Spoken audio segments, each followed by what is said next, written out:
Something very almost like Psycho, like Psycho laughing. You know when you see really crazy people in asylums, they're just sat there going like there's something about that about my new job, where I'm just sat there not really doing much, listening to girl groups from the 60s sing classics. Is it radio? It's a little bit at the moment, but it's only day 4.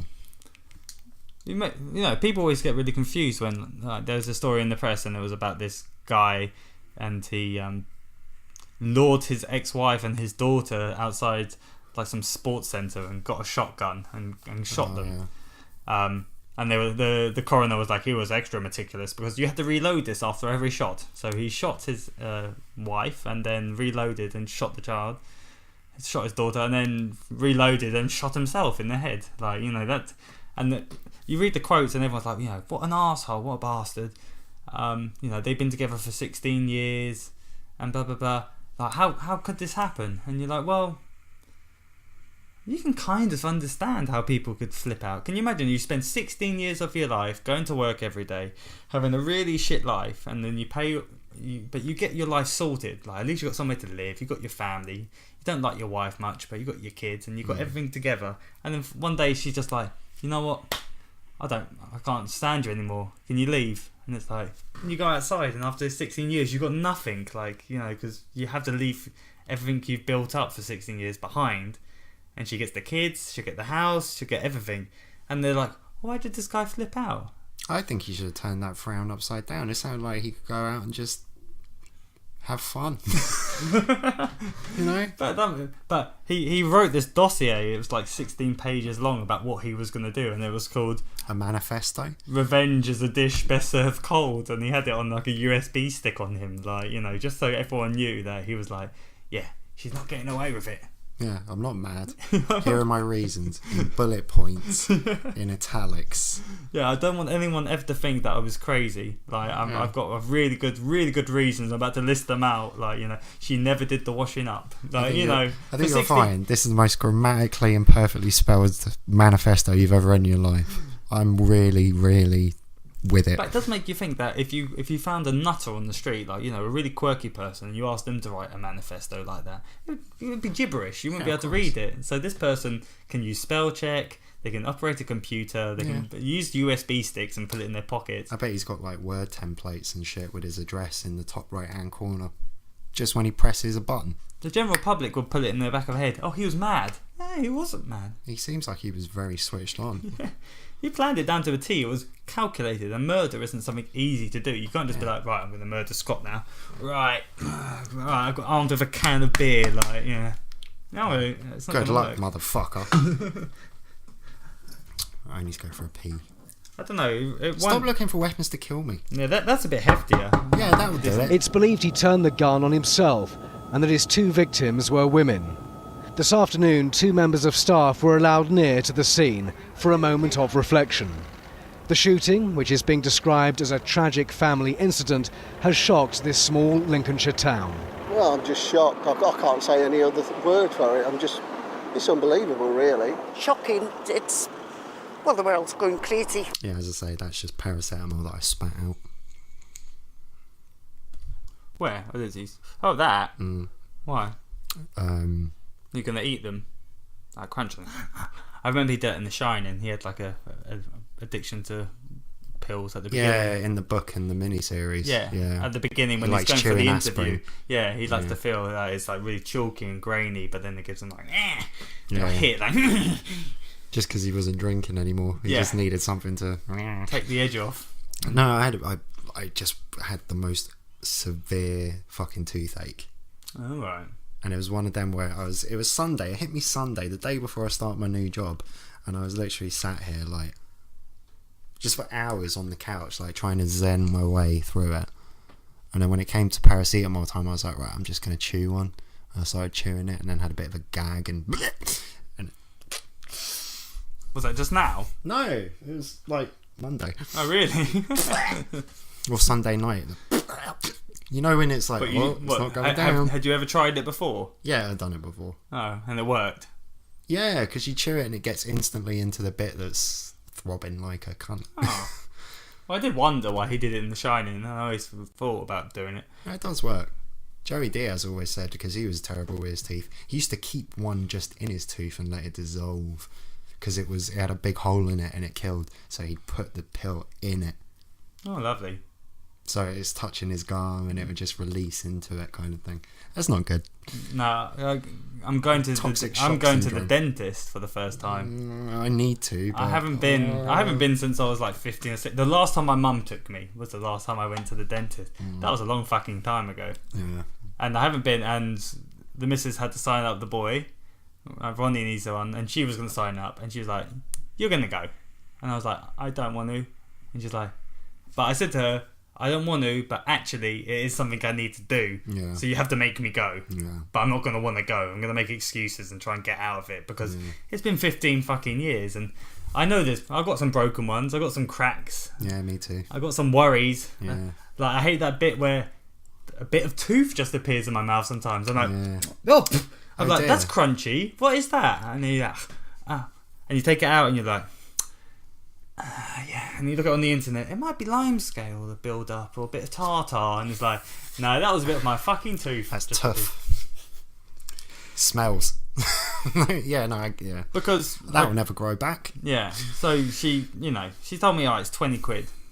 When you first get there, 20 quid for them to have a look and give them the clean. But I don't think they'll be able to clean. But much. then when they find them, they're like, oh, you need work on this. You need work on I this. know I need work. You go to band 2, and that's £60, and then band C is 200 and something pounds. Yeah. I'm in band C. Yeah, I'm definitely in band No. C. It's two.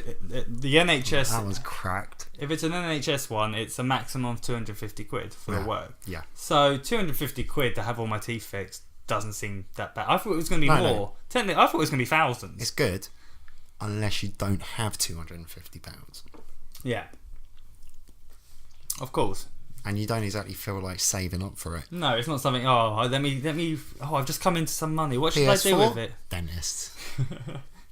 No, but I just have that fear, man. I just have that fear. I watch Jeremy Kyle. I see people with no teeth, and of course, if that was going to happen, it would have already happened. I would have lost some of my teeth by now.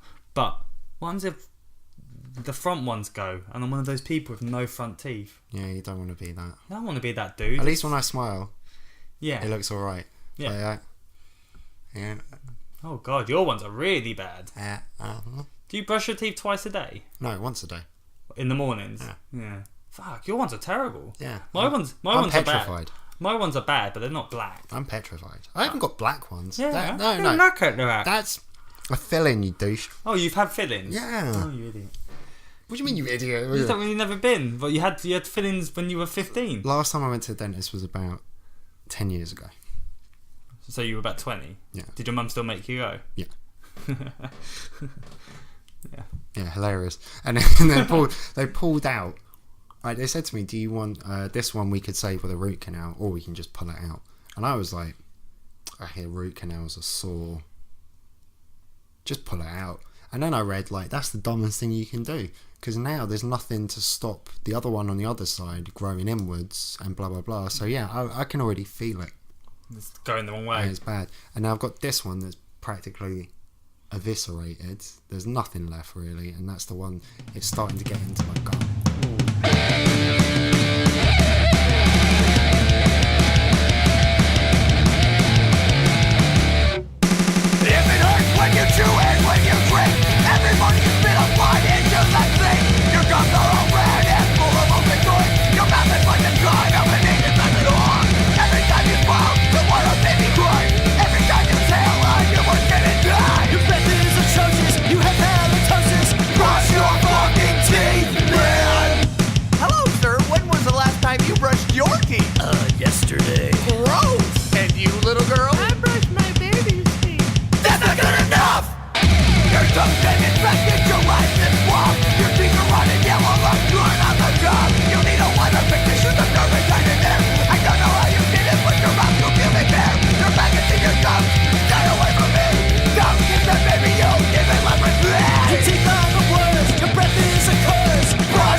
Right, there's a show on children's television. It's called Mr. Tumbles.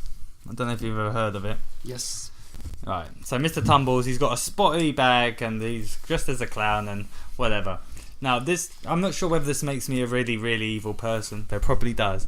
But the show is populated by less able-bodied people.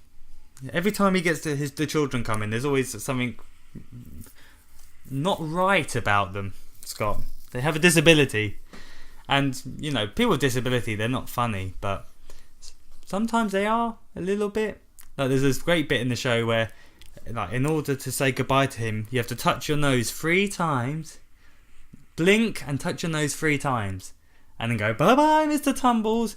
And then you get a close-up of this kid, like, and you're like trying to touch his forehead and like blinking at the same time, and for the life of me, I just can't stop laughing. I just burst into laughter every fucking time. Like, and even I start laughing, and my missus starts laughing. She's like, I can't laugh. It's not good for Ronnie. It's like, it's fucking funny, man. So he's like, yeah. So where is Mr. Tumbles? It's like, yes, it's over there, isn't it? Yes.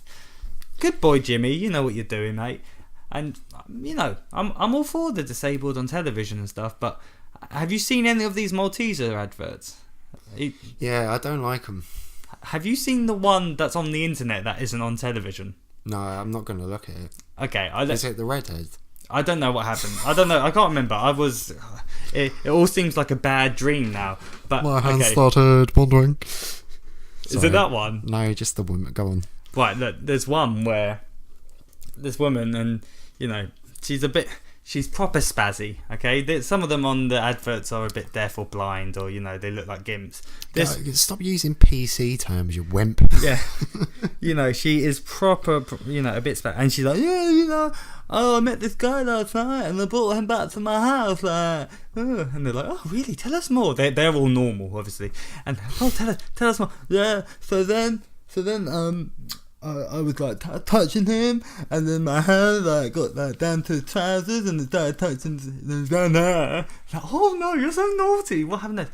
Well, then I had a bit of a fit, and my hand started like shaking. I couldn't stop my hand shaking. It was really embarrassing. And they're like, oh no. Then they're like, oh, how embarrassing. And it wasn't embarrassing. He really liked it. Yeah. I haven't seen that on the internet. I saw that on telly. That's not on TV. Yeah, I saw it on telly. What? The advert's on television? Yeah. He wasn't complaining. And then she froze the Maltesers to simulate ejaculation. Yeah. Yeah. I thought I dreamt that. I didn't think that was real. Yeah, I've seen that. Can't stop seeing it. Really? It's not... No, just like in my head. Yeah. The first time I saw it, I literally, for 5 minutes after, I didn't even see what was on telly after that. I was like, what? Did that little disabled girl just talk about wanking a bloke off whilst having a fit?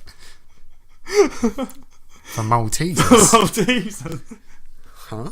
And it didn't make me want Maltesers, but it really... It did. Are we you getting think- old now? It's like that totally acceptable. Like, we're weird for actually being... No, we're weird for laughing at it that way. Like most people would be like, "Damn, that was so empowering, man! Did you see?" Like, we laughed, but we didn't laugh because of her disability. We laughed because she was funny and she's enabled. But no, we all laughed because she was disabled. What's the logic? Like, even people that are in the middle of seizures are allowed to wank people off, and you're just a square if you think otherwise. No, you're square if you laugh at her because she's but if you laugh because of her funny punchline, then that's not offensive. And she wastes food. And she what? Wastes food. Fucking throwing Maltesers around the place like the world's made of Maltesers. What about people in Africa? They could have eaten those Maltesers. We've just seen people burned out of a fucking tent village on the news. They'd kill for half a bag of Maltesers. And there she is. A spasming Jacqueline them spanner. away. I don't know. There's another one as well, 2 deaf people. Oh, yeah, They're I signing remember that at one. each other. Yeah. That And one's... again, it's a little bit, to do with holes. It's weird. Yeah, I don't know what, because if that was just a conversation between 2 blokes on it, you wouldn't be able to say all that stuff, would you? No. On the way here, I You saw know what this makes me advert. really good lover? My epilepsy.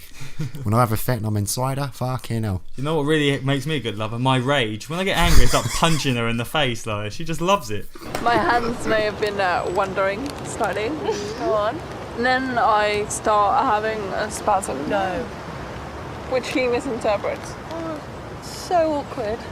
He wasn't complaining. It angers me, Scott. Like today, I'm in the park and there's a mother at the swing and she's pushing her child. And being a dad who goes around with their kid during the week, you notice that a lot of the people with their kids aren't their parents. They're like Filipinos or really young girl, and you're like, oh wait, it's a nanny. It's not. In Liam's very exclusive neighbourhood, usually it is their parents, but no, I can imagine it's never. And It's never. Like I'd say 8 times out of 10, they've do you hired go someone. to the good park in Fulham? You know what I mean? Of course. Yeah. Of course you do. Yeah. If you went to the Riff Raff Park, I bet you'd see them all in tracksuits and whatnot. But then, so because it's half term, you just see this mother and she's on the swing.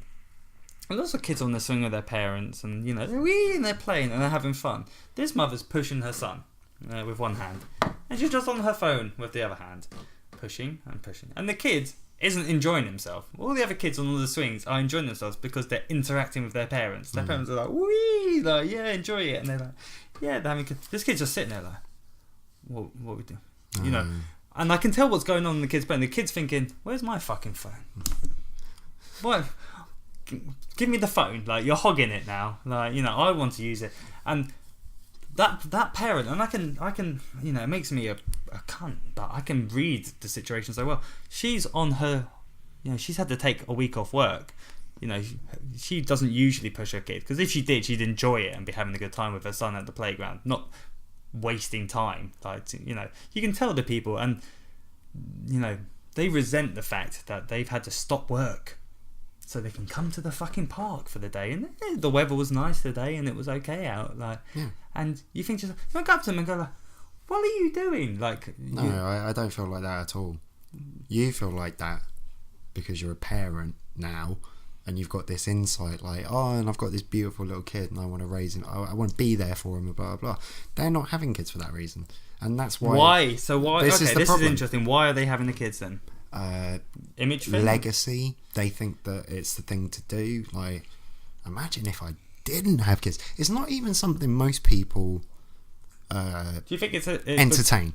Is it just because it's something to do? So they reach 40, or because you can tell, you can tell she's probably 40, and you think, okay, she's old. She's not much older than me. She's less than a generation. You ain't got no eggs left.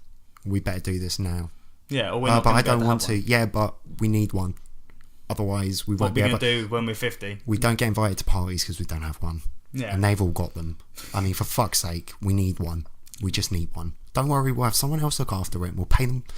It'll be fine. Yeah. 9 months of discomfort, it'll be fine. Oh, and then summer holidays, eating into my free time. And yeah.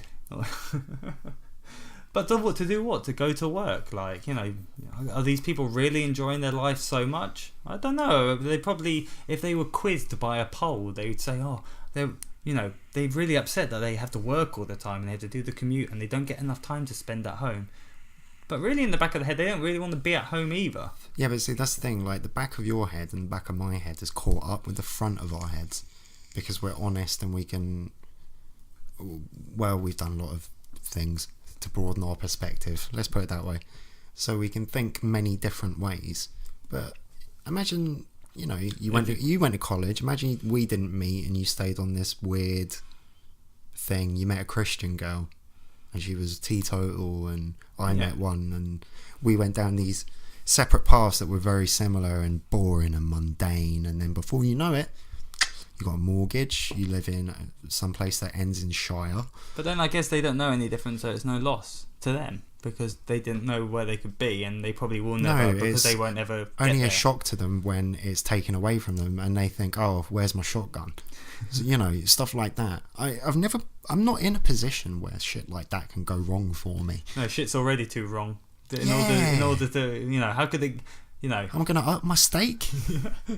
I'm going to go and buy a shotgun. Where am I going to get the money for a shotgun anyway? Exactly. That's going to dip into my weed and beer fund. I can't be doing stuff like that.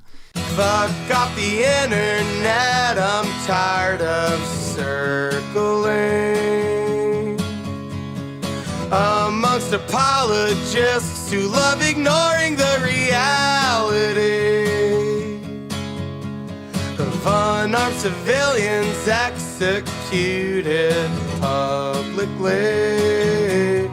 They want you to be a ghost when they rob you of your hope.